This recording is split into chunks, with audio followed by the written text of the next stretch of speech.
Good day, everyone. So today I am going to discuss spatial awareness. So before anything else, I would like you to read the learning objectives. So the first objectives define spatial awareness as understanding where their body is in relation to other objectives. The second one is move safely in shared space while maintaining personal boundaries.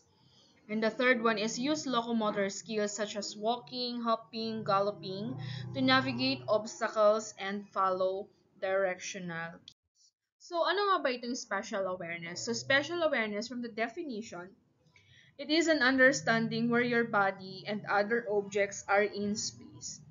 So ang spatial awareness or kamalayang spasyal ay tumutukoy sa kakayahang maintindihan at magamit ang espasyo sa paligid kung saan ang sarili ikumpara sa mga bagay, tao, o direksyon, at mahalaga ito sa paggalaw, paglalaro at pang-araw-araw na gawain.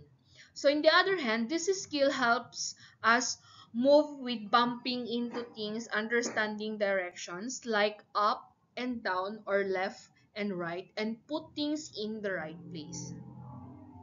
So, spatial awareness is a foundational skill that helps children with everyday activities such as dressing themselves, putting away toys, or finding their way around a room.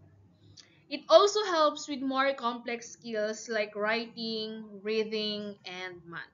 So, magbibigay ako ng mga halimbawa ng spatial awareness.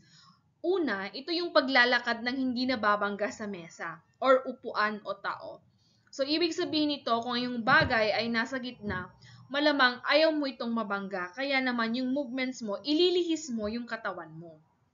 Next, yung paglalagay ng gamit sa tamang lugar. For example, yung pagtutugma ng piraso ng puzzle sa tamang hugis o kahon. Just like this one, puzzle and blocks. Ito yung one and of example. Paglalagay ng gamit sa tamang lugar o gaya ng um, piraso ng puzzle sa tamang hugis o kahon. And the other example is yung pagsunod sa direksyon. Halimbawa, lumakad ng 3 hakban, pakanan, or 2 hakban, pakaliwa. This is one of the example of spatial awareness. Paglalaro ng patintero. Yung paglalaro ng patintero, for example of this is yung paglalaro ng patintero, 'di ba? Mayroon siyang hugis. Alam ng bata kung saan siya dadaan upang makaiwas sa kalaban. One example again is yung pag-akyat at pagbaba sa hagdan ng maingat gamit ang tamang distansya ng paa.